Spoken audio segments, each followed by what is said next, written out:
Você está no Duas Saídas. Seja bem-vindo, seja bem-vinda ao podcast da família basqueteira brasileira. Comigo, Fábio Toledo, e ele, chegando com os refri, Lucas Guanais. Salve, salve, Guanais. É toys, Fábio Toledo. Seria a principal notícia da semana e as principais referências, né? Só que o mundo do basquete acabou que eclipsou o Ney Day aqui no Brasil, né? Pois é, justamente, né? Eclipsou e até ferrou com o nosso cronograma, né? Ferrou. Mas Ferrou. Esse assunto vai pintar ao longo do podcast, inclusive. Acho que é a primeira vez que a gente vai falar de NBA sem estar relacionado com o Brasil na história do Duas Saídas, né? Pois é. Mas é isso, né? Vamos nessa, né? Mais uma semana, Guanais. Também pedindo pro pessoal já deixar o seu like, já compartilhar nosso programa de hoje, né? Nosso podcast de hoje. Porque tem muitos assuntos aí relacionados à seleção, basquete feminino. Claro que tem muito Super 8 também para falar e as nossas escolhas do Jogo das Estrelas, hein, Guanais? Pois é, e já comparando inclusive com os selecionados, né? Com quem de fato vai disputar o evento, já vai dar pra gente fazer essa comparação, inclusive porque foram divulgados nesta semana os nomes dos participantes do JDE 2025. Maravilha, vamos nessa!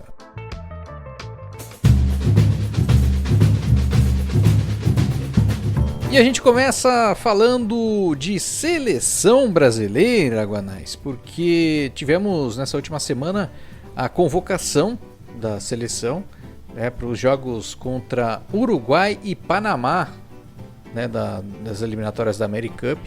Vão acontecer nos dias 21 e 24 de fevereiro. 2 jogos fora de casa, né, um jogo no Uruguai, em Paysandu, e o outro no Panamá, né, na cidade do Panamá. O Brasil que já está garantido, né, na America Cup, e agora tem esses 2 confrontos e com a convocação definida, né, pelo técnico Aleksandar Petrovic. Pertinho, né? Um jogo no Uruguai e outro 3 dias depois no Panamá, e é no Uruguai sem Montevidéu ainda. Que não atrase o voo, senão ferrou. Pois é, e assim, e não é como se Paysandu fosse pertinho de Montevidéu, não, hein?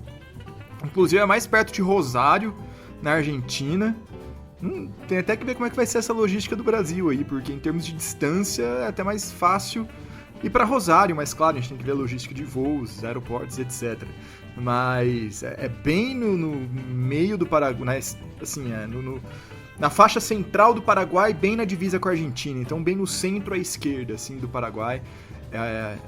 Um destino improvável para o Brasil, uma cidade de 73 mil habitantes, Paysandu. Bom, pelo menos já está classificado, né? O resultado não vai interferir, não vai dar para falar que foi uma viagem muito exaustiva, nem nada disso, mas temos então as convocações, Fábio. A convocação, melhor dizendo, temos a lista dos nomes. Já vou puxar aqui então.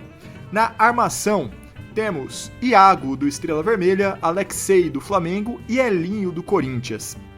Nas alas, nós temos o Jorginho, do César Franca, Crescenzi, do Paulistano e o Reinan, do Pinheiros. Também temos Didi Lousada, do César Franca, e já indo aí para os jogadores mais altos, para os pivôs, Matias Alessanco, do Real Betis, Natan Mariano, do César Franca, Márcio, do Ratchofar Miumi, Gabriel Jaú, do Colossos, da Grécia, e o Bruno Caboclo, do Hapoel Tel Aviv, de Israel. Que bom que podemos contar com toda a nossa força, né? O Brasil com força máxima, todos os jogadores que atuam na Europa estarão disponíveis, até o Iago, que joga a Euroliga, exceto, é claro, o Gui Santos, que joga na NBA e não faz parte dessa lista. Mas é praticamente força máxima, né, Fábio? Ah, e Mãozinha também, né? Esqueci do Mãozinha, que tá de fora porque está na D-League. Sim, né? O que dá espaço, né, para alguns jovens aí, acredito que o Natan Mariano seja o caso, né, de ter essa oportunidade no lugar do Mãozinha, e o Crescenzi, né, no lugar ali do Gui Santos, nessa troca aí para os jogos das eliminatórias da America Cup. Acho que bem dentro, né, do que é o cenário da seleção brasileira de momento, né, com o Iago, acredito eu, aí tendo um papel importante, né, nessa nova seleção aí pós Marcelinho Huertas, com o Alexei também podendo ter uma um espaço interessante, né, dentro da rotação. O Jorginho, né, que a gente sempre procura aí o melhor dele, jogando na 2, jogando na 1, né, é um cara que pode contribuir muito, né, nesse cenário, e a gente sempre fica na expectativa que ele contribua mais, inclusive na seleção, como foi inclusive, né, no pré-olímpico, né, que ele teve uma atuação bem interessante ali na classificação da seleção. O Renan ganhando espaço, vamos ver como é que vai ser aí a presença dele na rotação do Brasil. Acho que até com essa questão de já estar classificado, né, dá uma possibilidade, né, pro Renan aparecer um pouco mais. O próprio Matias Alessanco também ali, né, ter o nome na rotação, e buscar aí com o Márcio, Jaú e Caboclo, principalmente o Márcio e o Jaú, seriam nomes mais ativos, mais presentes ali, né, no garrafão, junto com o Caboclo, para mostrar um desenvolvimento aí da seleção para essa reta final, né, de qualificação da AmeriCup. Porque, pensando já no torneio que vai ser no meio do ano, né, na Copa América, tem também o Lucas Dias, que está em processo de recondicionamento físico, né, retomar ritmo de jogo após a lesão, e os japoneses, né, o Felício, o Tim Soares e o Léo Mendel, né, que estão jogando lá no Japão e que não vem para uma eliminatórias de AmeriCup, que já estamos classificados. Mas para a AmeriCup em si, para o torneio principal, com certeza estarão pelo menos entre os cotados. Acredito que o Léo Mendel sim tenha seu espaço cativo reservado na seleção. Felício e Tim Soares têm uma concorrência maior, né, com Márcio, Lucas Dias, Jaú. Acho que dos pivôs só o Caboclo que tem ali o seu espaço marcado, e o Matias não pela experiência, nada disso, mas justamente pelo estilo do Petrovic de sempre convocar ali alguém bem jovem para começar essa transição e já ir adaptando esses nomes aos grandes torneios. Fora que o Matias ainda tem apresentado bastante qualidade, apesar de que nas eliminatórias, na rodada anterior das eliminatórias, nos jogos que foram em Belém, no Pará, ele entrou em quadra, foi bem legal, ele pegou rebote, fez ponto, mas a gente viu ele ainda bem cru, né, para jogar num nível profissional e internacional. Mas aos poucos vai se adaptando, aos poucos vai crescendo e ganhando cancha, ganhando casca. Bom, assim, nomes legais, né, o Didi tá retomando o seu bom nível. Essa temporada dele pelo César Franca já é bem superior à que ele fez ano passado pelo Flamengo. O Renan precisa ainda encontrar seu espaço, depois daquela bronca pública do Petrovic, ele realmente melhorou o chute, mas a tomada de decisão ainda não me parece das melhores dentro de quadra. O Crescenzi segue com a sua... com mais uma oportunidade, digamos assim, né? Dificilmente acredito que ele estará na AmeriCup, mas foi bem na última vez que vestiu a camisa da seleção, então segue aí com mais uma chance, pode quem sabe se firmar como esses jogadores que sempre rodeiam a convocação, que sempre foi o caso do Elinho até a aposentadoria do Huertas, né? O Elinho nunca foi para nenhuma das principais competições, mas sempre estava na pré-lista, sempre era cogitado nos jogos menores. O Fúvio também foi assim muitas vezes, né? O Fúvio foi assim muitas vezes, o Jaú também. O Crescenzi pode acabar se firmando nesse patamar aí. E se sobrar uma vaguinha, quem sabe? A gente teve, durante um período menor de tempo, mas Jonathan Luz e Mineiro também ocuparam esse espaço muito tempo. Então, pode ser, né? Quem sabe? É um nome que, guardadas as devidas proporções, ele tem algumas características do Gui Santos em termos de entrega ali, né, de dificultar o jogo do adversário, de ter um certo equilíbrio defesa e ataque. Acho que até por conta disso, né, ele vem tendo espaço, né, ter essa semelhança no estilo de jogo com o Gui Santos. Concordo, principalmente com o Gui Santos. Até a temporada passada, nessa ele tá bem acima. Sim, mas eu entendo essas semelhanças, né? É um 3&D que incomoda, né? No papel da seleção, acho que é mais ou menos por aí.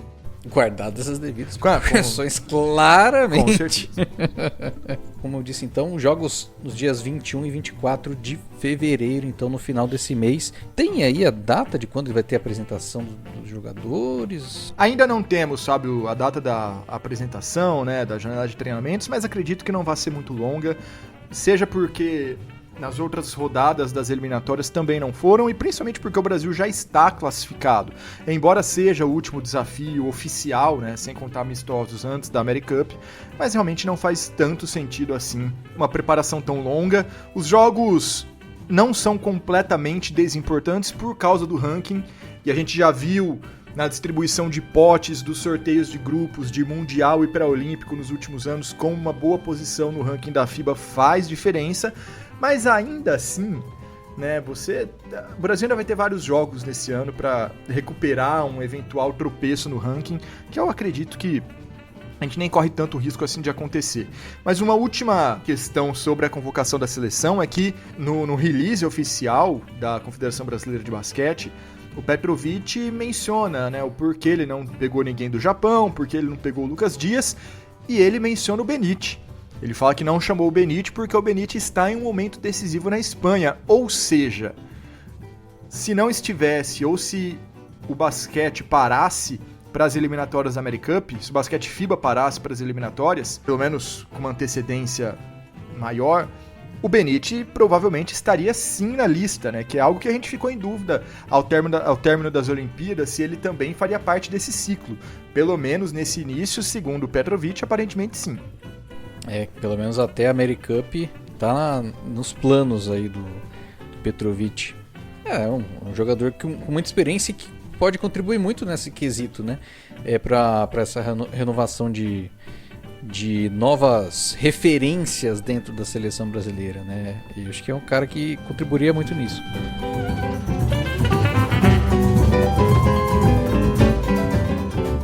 E ainda falando de seleção, Guanais, tivemos nesta semana, dia 2 de fevereiro, faleceu aí o Fritz Braun, mais um, né, dos grandes nomes ali históricos do Brasil, campeão mundial, medalhista olímpico nos anos 60, né, campeão pan-americano, jogador com muita história pelo Sírio também no basquete paulista e pelo Fluminense, né, no basquete carioca. Ele acabou falecendo aí aos 83 anos. Uma perda, né, Fábio? Mais um dessa geração dourada do basquete brasileiro. Nós falamos, inclusive, sobre as seleções que o Fritz fez parte na nossa série Basquete Brasileiro Olímpico, em que repassamos todas as trajetórias do basquete masculino brasileiro nas Olimpíadas. Né? Nós não concluímos a série, precisamos concluir, inclusive, mas paramos em 1972, então traçamos aí todo o período em que Fritz esteve jogando pela seleção brasileira. Recomendo vocês escutarem também, só procurar aí nos podcasts, né, no Spotify, no YouTube também, Basquete Brasileiro Olímpico, e vocês vão ouvir a gente falar do Fritz, das seleções que o Fritz fez parte, e a gente precisa voltar, inclusive, essa série, hein, Fábio? Pelo menos antes de começar Los Angeles 2028. Pois é, né? Los Angeles é logo ali, né? É logo ali. Quase na hora. O próximo episódio acho que é Munique, né? 1980. Não, Munique não, é Moscou 1980. A gente parou em Munique 72, o próximo é Moscou 1980. Vamos voltar. Ainda em seleção, Guanais, agora a seleção feminina, porque foi anunciado que a seleção brasileira fará 2 amistosos com equipes da WNBA. Temos Brasil contra Chicago Sky no dia 2 de maio em Baton Rouge, Louisiana. E temos o Brasil enfrentando Indiana Fever no dia 4 de maio em Iowa City. Que beleza, hein? 2 lugares fora do cenário tradicional, né, da WNBA, né? O Chicago jogando em Louisiana, né? Indiana... Eu não vou correr esse risco, viu? Iowa City, não vou falar que é no estado de Iowa. Isso, fica em Iowa, porque tem cidades nos Estados Unidos que, né, o nome de um estado mais City fica em outro estado. Washington, né? Então, a cidade de Washington não fica no estado de Washington, Kansas City, que fica em Missouri, então exato. É melhor... Fora as 15 Springfield que tem lá, né? Então, Brasil e Indiana Fever em Iowa City, em Iowa, no dia 4 de maio. Então, os 2 jogos que vão acontecer, inclusive aqui no horário de Brasília, né, no período da tarde. 4 horas da tarde no horário de Brasília, Brasil e Chicago Sky, no dia 2. E Brasil e Indiana no dia 4 de maio, às 2 da tarde, no horário de Brasília. Não, mas tem uma explicação, Fábio, é porque são 2 palcos muito tradicionais na NCAA, né? Exato. Então, nas universidades norte-americanas, tem até um público, né, maior, muitas vezes, do que o basquete profissional, ainda mais se a gente tratar do basquete feminino nos Estados Unidos. Isso começou a mudar há alguns anos com a Sabrina Ionesco e principalmente com a Caitlin Clark, mas o basquete universitário geralmente leva mais gente no feminino. E são quadras, são locais muito tradicionais no basquete universitário. Então, por exemplo, esse jogo contra o Chicago Sky vai ser na quadra da LSU, da Universidade de Louisiana, onde a Camila enfrentou a Angela Reese, companheira de time dela, e que vai jogar, inclusive. Então, é quase uma volta para casa da Angela Reese. Tem toda essa questão também de público para pegar ali a galera da cidade. Então, não é completamente fora de mão, é que a gente não tá acostumado, né? Principalmente para quem não acompanha o basquete universitário dos Estados Unidos. Mesmo caso do outro jogo, né? Também. Que é a casa da Caitlin Clark. É que aí não tem relação com o Brasil. Se bem que Chicago também não, né? A LSU também não. É mais com as rivais do Brasil. Mas, vamos lá. Brasil, então, a seleção brasileira entrando na pré-temporada da WNBA, porque no final das contas trata-se também disso. É praticamente impossível o Brasil ter adversários de nível técnico superior. Qualquer amistoso que o Brasil conseguisse armar, a não ser que, sei lá, fosse contra o próprio Estados Unidos, Canadá ou alguma fortíssima seleção europeia, dificilmente teria um mesmo nível técnico, mesmo sendo pré-temporada para as nossas adversárias e para o Brasil não. Então, nesse ponto, é sensacional. As 2 questões é que, por contrato, as jogadoras do Brasil jogam a WNBA, né? A Camila Cardoso e a Damiris Dantas não poderão vestir a camisa da seleção brasileira, né? Então a gente não teremos nossos principais atletas nestes amistosos, mas elas jogarão inclusive contra o Brasil, né? Porque a Camila é do Chicago e a Damiris é do Indiana. E claro, os jogos serão nas regras da WNBA, que não são as regras da FIBA, não são as regras da AmeriCup, que é o principal torneio do Brasil na temporada, que os amistosos são visando essa competição, que vai acontecer ali cerca de 1 mês e meio depois, em Santiago, no Chile. E aí, Fábio, é aquilo. A gente tem que pôr na balança o nível técnico das adversárias de um lado, com jogar sem as nossas principais atletas e em outra regra do outro, né? Pois é, e assim, a Camila não vai poder jogar nenhum dos 2 jogos, é isso? Pelo que eu entendi, não. Nem a Damiris. Nem a Damiris. Entendi. Porque são os 2 nomes, assim, diferenciados nesse momento da seleção, são elas, né? E aí você não vai ter a oportunidade de contar com elas. Vai exigir muito, né, das outras atletas. Pode abrir um espaço, né, para outras jogadoras aparecerem também. Embora as últimas exibições da seleção brasileira, sem essas 2 referências, né, e algumas outras também ali, né, de nível internacional, não foram boas, né? Teve aquele pré-mundial que o Brasil foi muito mal, inclusive. Então, é uma preparação forte aí, principalmente pensando nas equipes da WNBA, né, que estão em desenvolvimento aí para a temporada. Mas assim, para a seleção vai ser um teste muito forte. Fico na expectativa, né, de ver como é que a equipe vai atuar, né, sem aí, além da Camila e da Damiris, não vai ter a Stephanie, né, que já está lesionada, vai ficar fora o restante do ano. Então é um momento aí para ver como é que vai ser aí. Se eu não me engano, será a primeira convocação da Poki Chatman, não é? Para a seleção. Exatamente. E na casa dela, né? Claro que os Estados Unidos é gigantesco e ela mora em Seattle, que é do outro lado do país, mas ainda assim é dentro dos Estados Unidos. Para ela também vai ser tranquilo para ter essa observação mais próxima, essa reunião com as jogadoras também. E acho que assim, não é um problema tão grande, porque não devem ser os únicos jogos do Brasil na preparação. Até porque, geralmente a seleção faz mais amistosos, e 2, a AmeriCup só começa no final de junho, na America Cup feminina, só começa no final de junho. Então ainda vai ter ali 1 mês e meio de tempo de preparação para marcar mais amistosos, ter novos adversários, para aí sim ter o elenco completo e principalmente nas regras da FIBA, nas regras da America Cup. Então acho que no geral é uma ótima experiência, tá? Claro, com essas ressalvas, mas além de tudo, vai ser engraçado também a gente enfrentando a Camila. E foi engraçado que, não sei se foi uma live ou nos stories dela, que ela falou que, infelizmente, não ia vestir a camisa do Brasil. Eu imagino o povo do Chicago Sky vendo isso, né?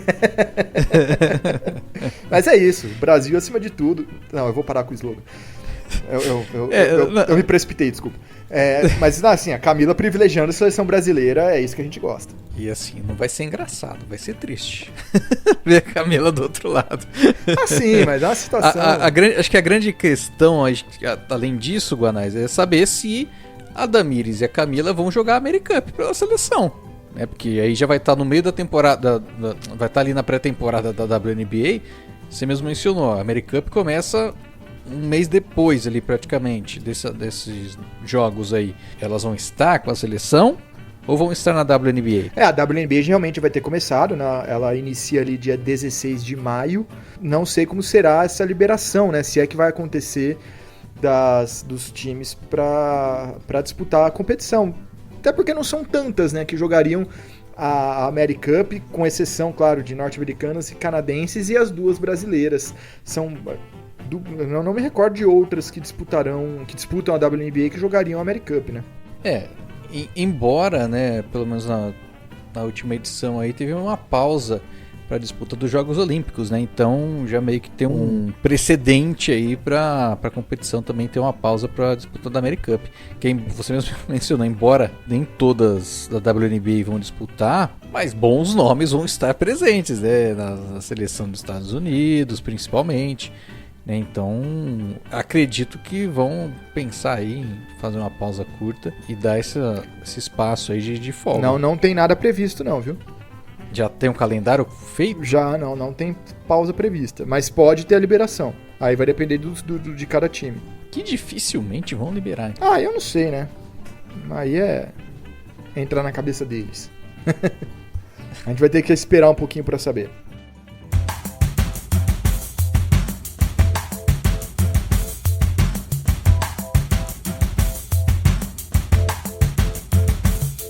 Bom, vamos agora para brasileiros pelo mundo. Vamos falar, já que a gente está ali nos Estados Unidos, na WNBA, vamos falar hoje especificamente dos Estados Unidos ali, né? Porque temos 2 brasileiros aparecendo por ali. Primeiro vamos falar do Mãozinha, que vai estar no All-Star Game da G-League. Pois é, foi ali um dos mais votados, jogará ali o torneio da D-League, que fica dentro até do All-Star Game principal, né, que vai ser disputado em São Francisco nessa temporada. Então ali no final de semana de 14, 15 e 16 de fevereiro, né, sexta, sábado e domingo, em São Francisco, uma série de eventos com o Jogo das Estrelas principal da NBA, mas nos dias anteriores tem também o duelo aí dos times da D-League e o Mãozinha foi eleito para um deles. Então veremos ali nosso brasileiro, mais uma vez um brasileiro, né, fazendo parte do final de semana das estrelas da NBA, embora não no evento principal, é claro, mas muito legal essa nomeação do Mãozinha. Ele é um cara que funciona muito bem também para esse tipo de evento, né? Consegue dar muita enterrada, dar muito highlight, que no final das contas é para que serve, né, esse tipo de celebração. Então acho que vem bem a calhar também a participação dele.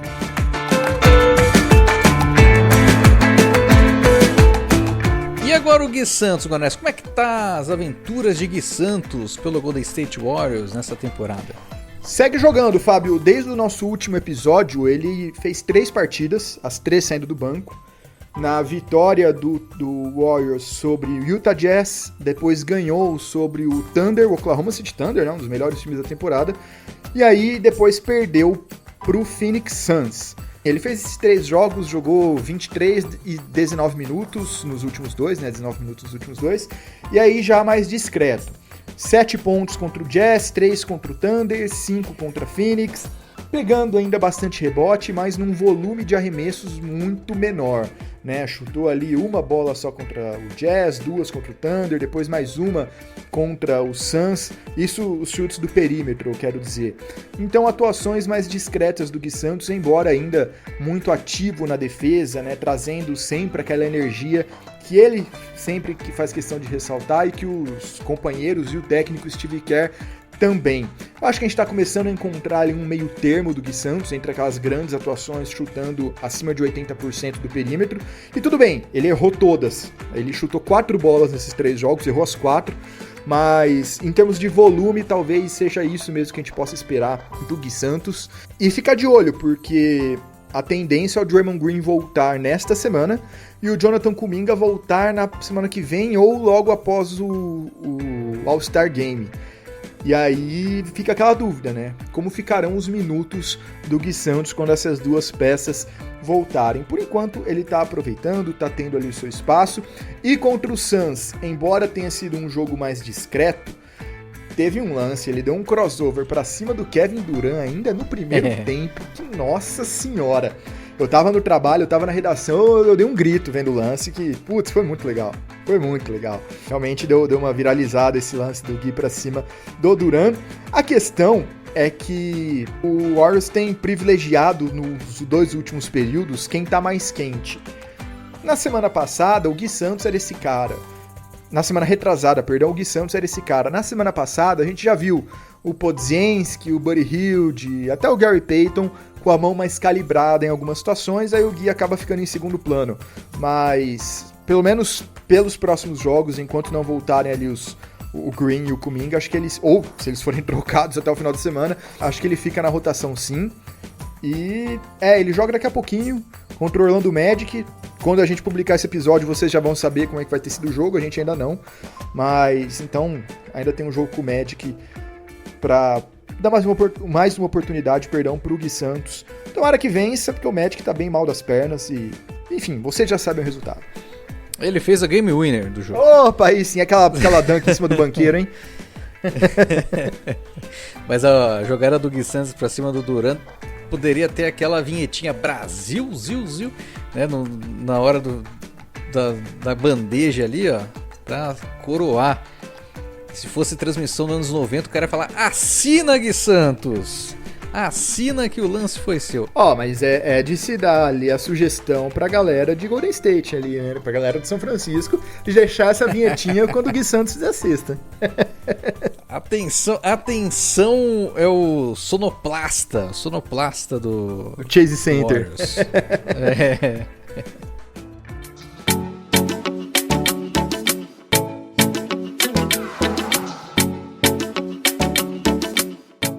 Muito bem, vamos voltar para o Brasil. Pegando o avião de volta, um avião, não um avião militar. Não fomos deportados, Guanais. Vamos voltar para o Brasil para falar de um assunto que rendeu. Inclusive tivemos algumas perguntas a respeito, né, desse assunto aqui, de Liga Nacional de Basquete e Confederação Brasileira de Basquete. A briga acabou, Guanais? A briga não acabou, Fábio. Mas tivemos notícias esta semana de reunião entre a CBB e a Liga Nacional de Basquete, que teria ali como objetivo final a volta da chancela do NBB pela Confederação. Mas isso não significa que estamos em paz, não significa que a briga acabou. Há uma influência muito grande da FIBA para que essa situação se resolva e, consequentemente, a participação do Brasil nos torneios internacionais também se resolva, também haja uma segurança maior. Lembrando que há 2 temporadas não temos brasileiros na Sul-Americana e sempre há o imbróglio da BCLA.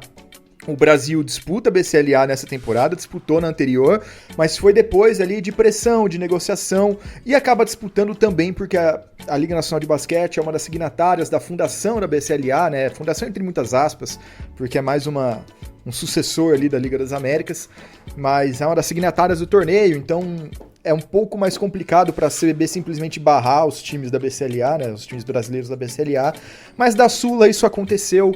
e a FIBA obviamente não quer mais isso. A Argentina também não quer mais isso. Vale lembrar que ano passado a Argentina divulgou uma carta aberta pedindo para que essa situação se resolva. Então é muito mais na FIBA colocando os dois irmãos no mesmo quarto e só deixando sair até que eles se deem as mãos e peçam desculpas, do que de fato que haja uma amizade institucional de volta. É isso. Então, sem romantismos. Sem romantismos, e ainda assim, não há nada oficial, não muda muita coisa, tirando a participação numa Sul-Americana, de brasileiros numa Sul-Americana, tá? Então essa volta da chancela meio que não muda tanto. As rusgas ainda que continuam, mesmo que veladas, ainda seguem. A situação não foi resolvida. A Liga Nacional de Basquete, mais forte e mais poderosa, está avançando sobre campeonatos, sobre domínios que até então eram da CBB, seja originalmente da CBB, seja por ter tomado da Liga, por retomar da Liga, como foi a Liga Ouro, por exemplo, mas há uma aproximação com o basquete 3x3, há conversas também sobre possíveis outros torneios envolvendo atletas que ainda não estão no profissional ou que ainda atuam na base ao mesmo tempo que atuam no profissional também. Há conversas, há disputas sobre isso ainda, então não acabou, mas pelo bem dos torneios internacionais, a FIBA está intervindo nessa questão. Beleza, então mais um capítulo dessa novela que continua. Continua, vai longe ainda.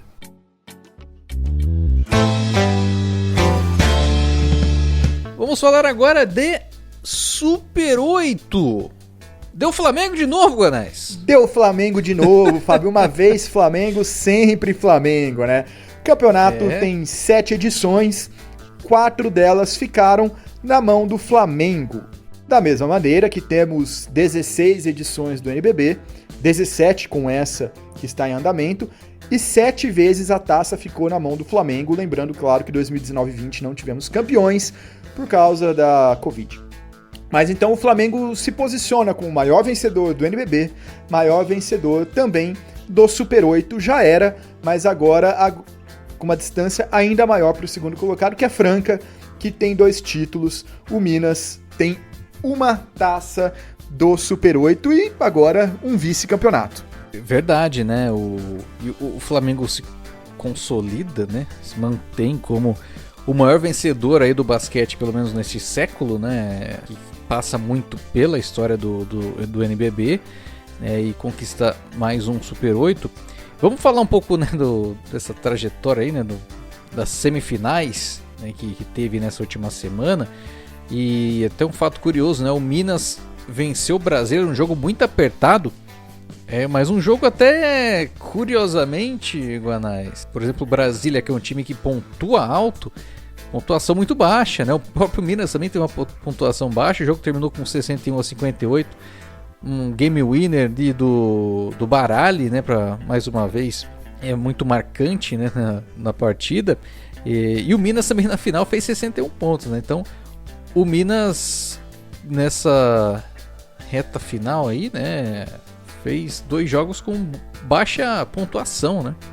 Baixíssima pontuação, Fábio. E mesmo com a volta do Baralli, né? Que é uma força ofensiva para esse time do Minas.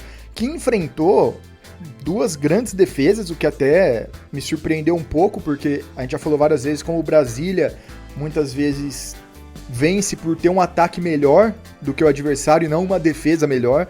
Mas o Brasília também conseguiu segurar muito bem o ataque do Minas, que passou para a final com um lance de genialidade do Baralli, muito parecido inclusive com um game winner que ele fez contra o Bauru no começo do campeonato. A gente até colocou nas nossas redes sociais a comparação entre os 2 lances, bem semelhantes mesmo. A jogada é a mesma, na verdade, né? Força a troca para o Baralli atacar um pivô, ele dá um step back e chuta para 3 frontal, né? De frente para cesta e a bola cai. E quase rolou isso também contra o Flamengo, mas aí o lance não deu certo. Eu ia falar, né? Isso mesmo. Pra cima do Juan, né? Foi, só que a marcação do Flamengo foi diferente, porque forçou ele aí pros 45, ao invés de fazer um frontal. Não foi do meio. E a bola, o chute foi tudo torto, a bola não caiu. Ele chutou em movimento também, foi um arremesso bem pior. Mas o Minas com muitas dificuldades de pontuar nos 2 jogos e dependendo aí da genialidade do Baralli. Liga um pouquinho o sinal de alerta para o Minas, a meu ver, não conseguir passar dos 61 pontos nos 2 jogos mais cruciais, mais decisivos até então da temporada.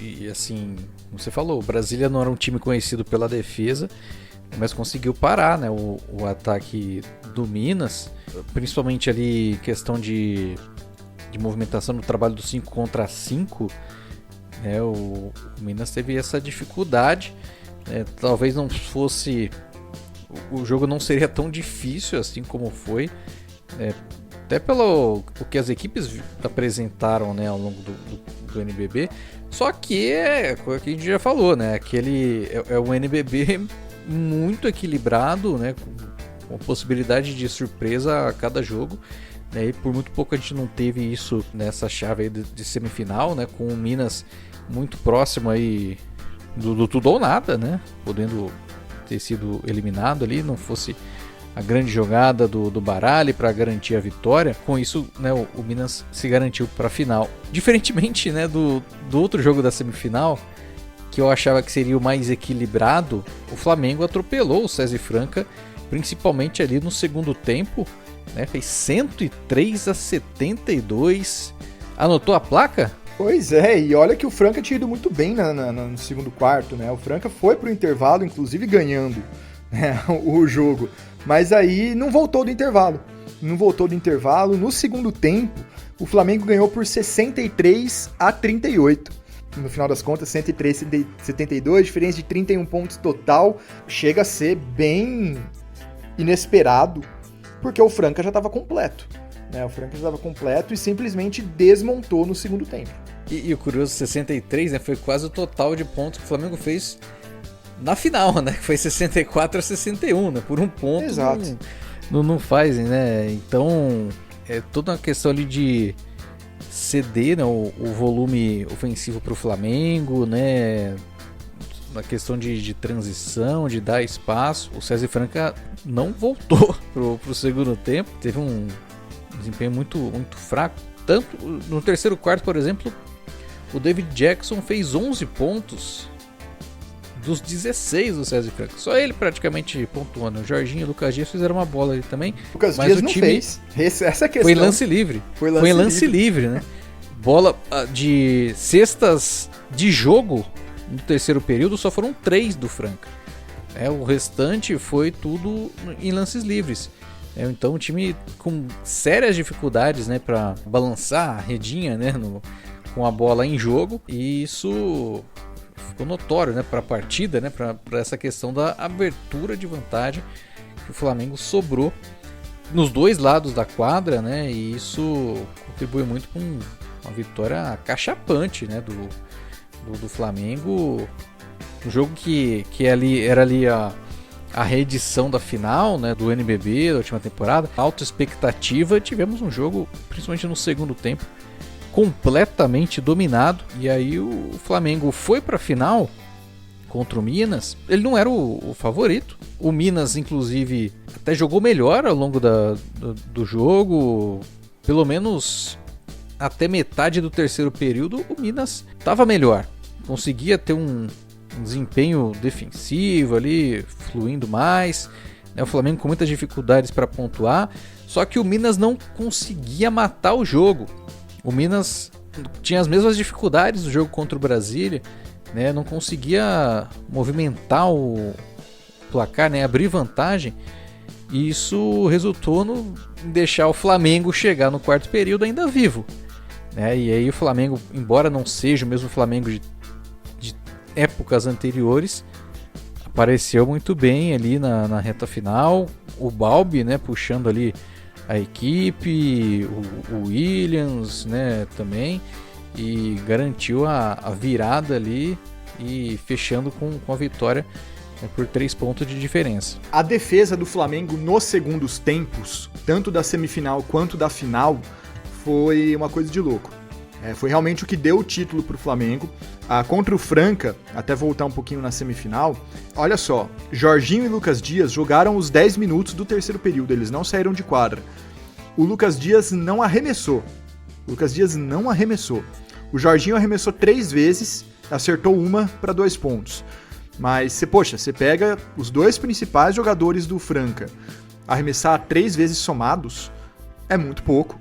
É muito pouco. O Flamengo conseguiu tirar o volume de uma maneira incrível desses 2 jogadores. No quarto período, o Lucas Dias deu 1 arremesso. O Jorginho deu 1 arremesso. A diferença do volume total também, o Franca arremessou 14 vezes no terceiro período e 10 no segundo, 10 no quarto período.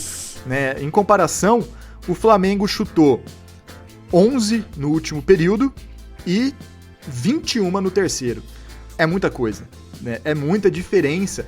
Não tô nem levando em conta o aproveitamento. Não tem como você ganhar um jogo com um volume tão baixo.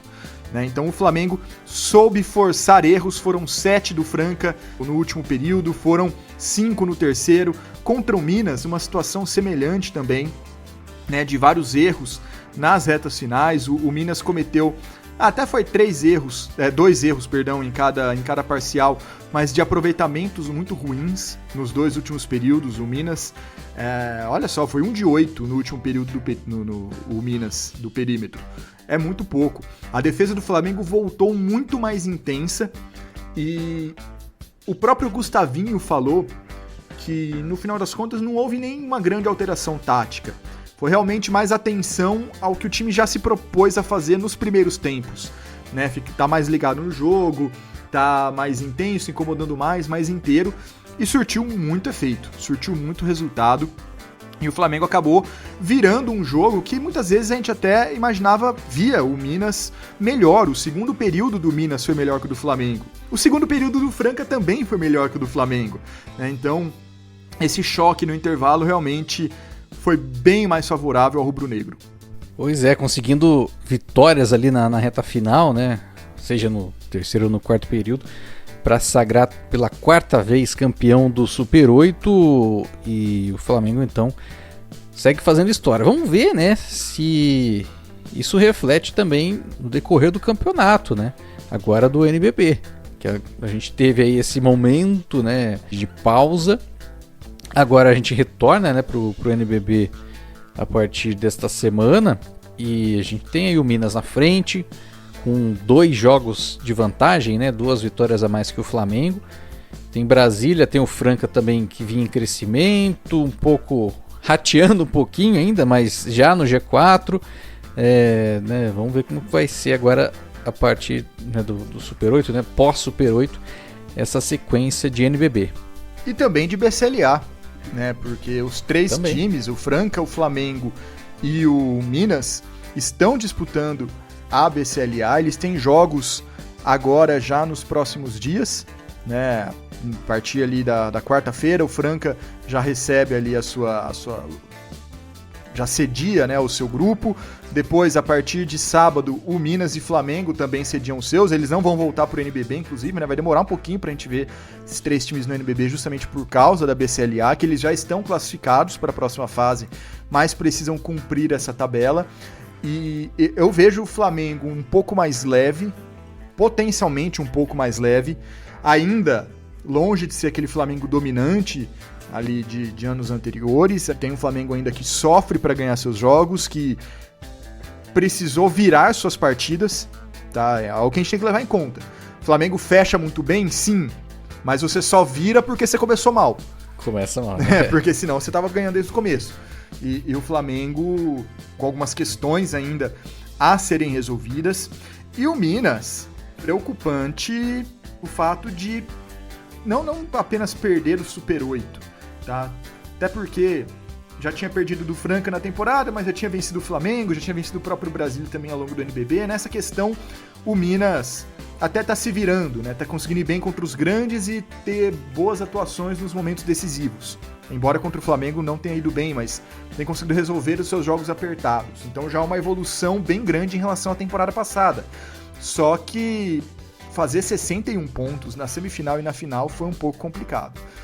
Isso é algo que liga o alerta também para a sequência da temporada, para um Minas que, pelo menos vendo de fora, me parece que, claro, vencer o NBB seria excelente, mas ganhar a BCLA também já vai ser uma coroação da temporada, já vai valer a temporada se ganhar a BCLA. Porque é um título que não tem, é um título também importante, que vai dar direito a disputar o Mundial, ou, melhor dizendo, o Intercontinental, seja qual formato que a FIBA estipule no segundo semestre. Então, não sei se eu vejo uma obsessão do NBB tão grande quanto para Flamengo e Franca. Que mesmo que ganharem a Champions, vai ficar um gosto amargo se perderem o NBB, né? Aliás, quando perderem, né? Porque só um dos dois pode ganhar. Então, pelo menos um deles vai ficar de fora. Então, o Minas eu ainda vejo essa possibilidade maior, os olhos crescendo um pouco mais sobre a Champions do que os outros dois brasileiros, né? Do que o Flamengo e do que o Franca. Mas chama um pouco a atenção. E o Flamengo, e assim, o Flamengo, eu ia falar da pontuação baixa, mas aí talvez não seja nenhum um problema mais do Flamengo. Claro que as finais do último NBB foram muito ruins, né? De 2 jogos do Flamengo não passando dos 60 pontos. A final do Super 8, uma pontuação baixíssima também. 64-61 para uma final é muito pouco. Mas aí eu acho que a gente não pode colocar na conta do Flamengo, porque nas quartas o Flamengo fez 92 pontos e na semi o Flamengo fez 103. Então me parece algo mais da tensão da final, né? Pois é, né? E falando até com relação ao Minas, né, que você citou aí essa questão da Champions, né? Se poder ser até um título mais considerável, né? Pensando aí numa conquista, no que pode vir pela frente. Aí eu até concordo, mas contanto que o Minas quebre o seu tabu, né? A grande dificuldade que é de chegar a uma final de NBB, né? Porque se a gente falar de hegemonia do Flamengo, né, que são 7 títulos, o Minas tem 6 vezes na semifinal e nunca avançou, né? Então acho que esse acredito que seja o principal objetivo do Minas no NBB, chegar na final e depois ver o que vai acontecer. Na Champions League acho que pode ser, em termos de título, algo muito importante, né, para a temporada também, para ter uma sequência, para mostrar também, né, que o trabalho está sendo bem feito, né, o time não fica apenas ali em semifinais de NBB, a nível internacional, né, ganha destaque, né, então eu até concordo com essa parte da Champions League, contanto que o time chegue na final do NBB, né? Porque acho que esse é um objetivo muito presente, né, no Minas já há algumas temporadas. É isso. O meu ponto é o seguinte, não é que o Minas não se importa ou se importa menos. Claro que não, pelo amor de Deus, não é isso. É que, como o Minas é um time de pouquíssimos títulos nas últimas 2 décadas, você ganhar já é um ponto fora da curva. Por mais que o time esteja se preparando para isso, montando elencos para isso, liderando os seus torneios, mas vencer um título já seria algo de muito destaque no Minas. É mais na linha do seguinte, uma Champions no Minas teria um peso maior do que uma Champions no Flamengo. Acho que é mais nessa linha do que eu tô querendo dizer, não que os outros não sejam importantes, até porque eles não são nem simultâneos, a fase decisiva, pelo menos. Né, a fase decisiva da Champions acontece em março, a fase decisiva do NBB acontece em maio, junho. Então dá para você absorver os resultados da Champions, seja ele qual for, e depois ir pro NBB com força máxima para tentar ganhar. O meu ponto não é esse. Mas o Minas, assim, um título pro Minas já seria muito importante nessa temporada e ainda segue em condições de ganhar um dos dois ou os dois tranquilamente. É diferente de um Flamengo ou de um Franca nesse momento da temporada que meio que, meu Deus, perdemos mais um título, sabe? Não ganhamos 3, não ganhamos 2, só ganhamos 1. O que tá acontecendo, né? É meio nessa linha do que eu tava querendo dizer.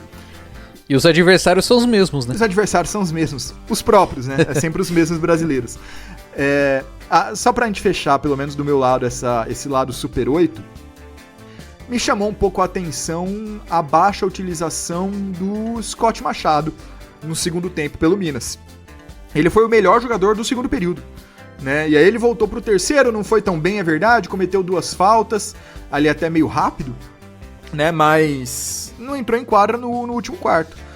E talvez fosse o diferencial que o Minas precisasse, né? Eu confesso que eu não entendi os motivos. O Léo Costa preferiu ali ficar bastante tempo com o Arengo, ficar também...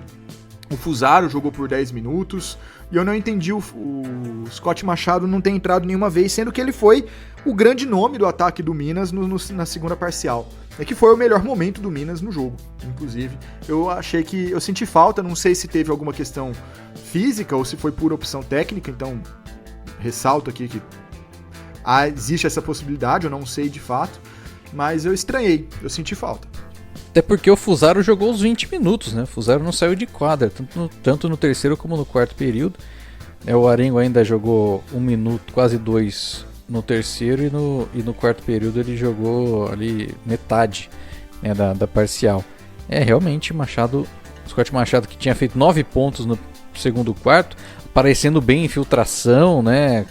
Coisa que o Minas teve muita dificuldade ali, né, no segundo tempo, né? Pelo que eu me lembro, ele teve uma boa jogada uma cesta e falta do Fusaro, mas de infiltração teve poucas, né? Inclusive o Baralli na reta final levou um toco ali tentando uma infiltração, né? Faltou um pouco mais ali dessa variação de jogo pro Minas também, né, na reta final. Porque o Flamengo trancou o garrafão, e isso é muito claro quando a gente vê o mapa, quando a gente vê o jogo, claro, mas se vocês forem acompanhar agora, até o mapa de arremessos do Minas, o Flamengo fechou muito ali embaixo.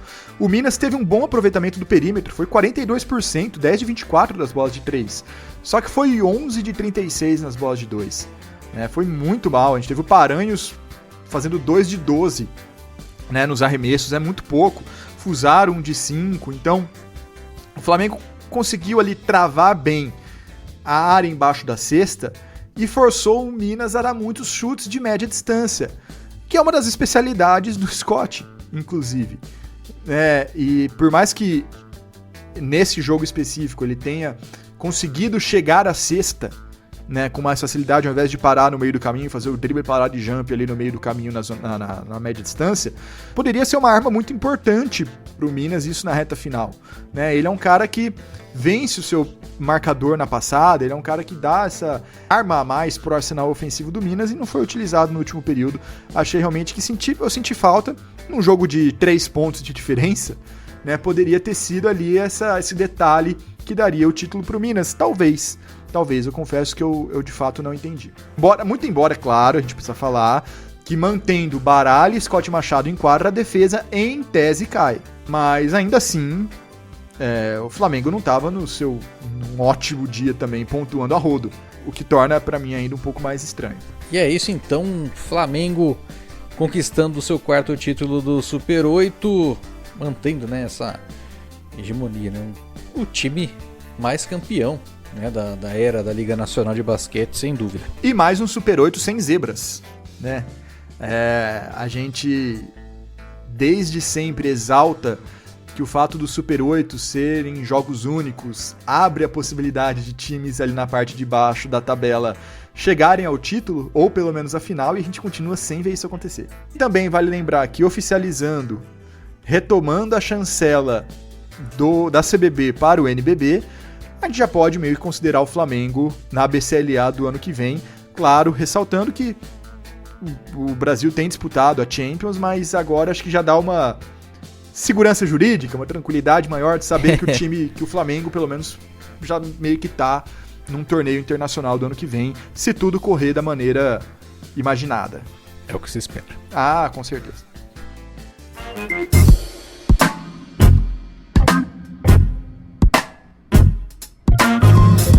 E agora, vamos falar de NBB, mas como não teve jogo, né, vamos falar das nossas escolhas para o Jogo das Estrelas, Guanais. A gente vai falar das nossas escolhas e também dos nomes que foram escolhidos, né, foram eleitos, né, na votação do Jogo das Estrelas. Então, Fábio, como que funcionou a votação? Nós escolhíamos 3 técnicos, 8 atletas jovens, né, até 23 anos, 8 atletas estrangeiros e 16 atletas brasileiros, exceto Reinan, Bennett, Jorginho e Jonathan Luz, que já foram previamente escolhidos pela Liga Nacional de Basquete como os capitães de cada time, né? O Reinan do time jovem, o Bennett do time mundo e Jorginho e Jonathan Luz das equipes do NBB Brasil.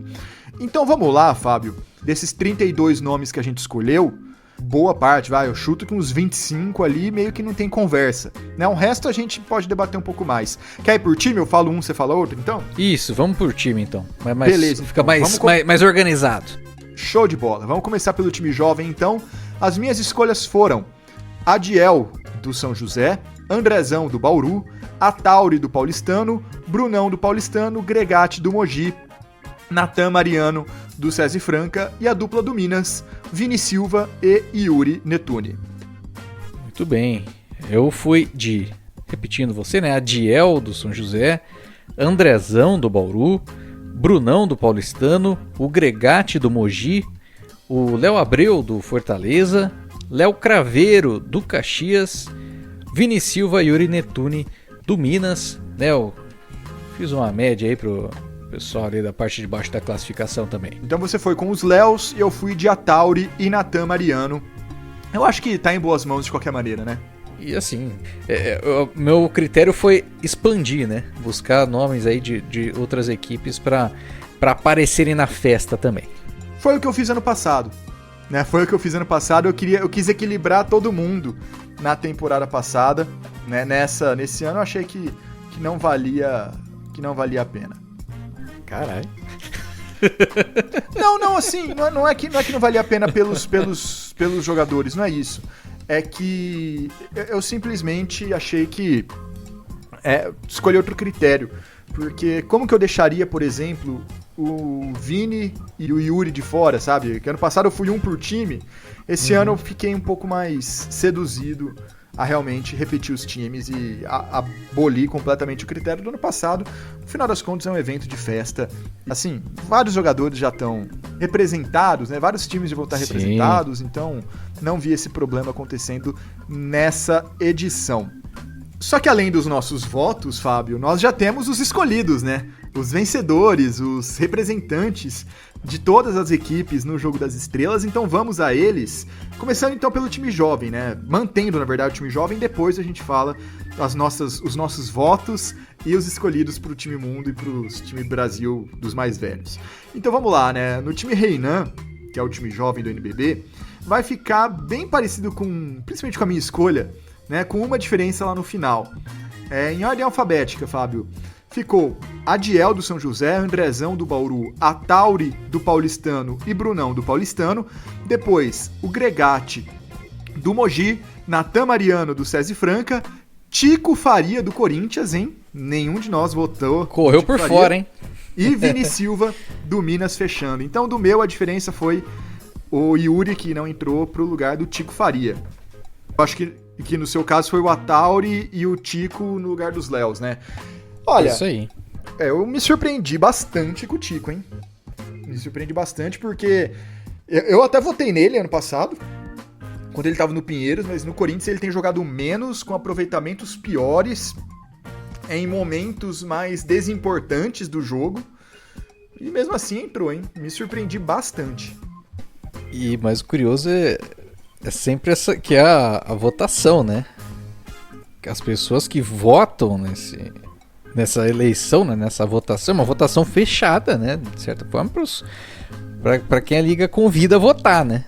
Então tivemos um pessoal aí engajado, né, nessa votação pro Tico Faria. Sim, né? Treinadores, capitães e imprensa, já de fato bem engajados. Mais uma vez, né, Fábio, só jogadores do Sudeste no time jovem, né? A gente tinha expandido um pouco mais aí, mas pelo menos... Bom, eu só votei no Sudeste também, mas eu tinha colocado ali mais gente de Minas, você tinha colocado gente do Rio Grande do Sul e não entrou. Enfim. Mas é um time legal, hein? Nomes bem interessantes aqui. Não, e assim, jogadores que inclusive brilharam em LDB, né? Que mostra esse desenvolvimento, né? Com clubes formadores aí, né? O próprio Paulistano, que vai ter 2 aí de representantes da equipe, né, do Sub-23, 2, né, das jovens estrelas. Enfim, é um bom time, né? É um bom time aí para representar, né, as jovens estrelas neste jogo das estrelas.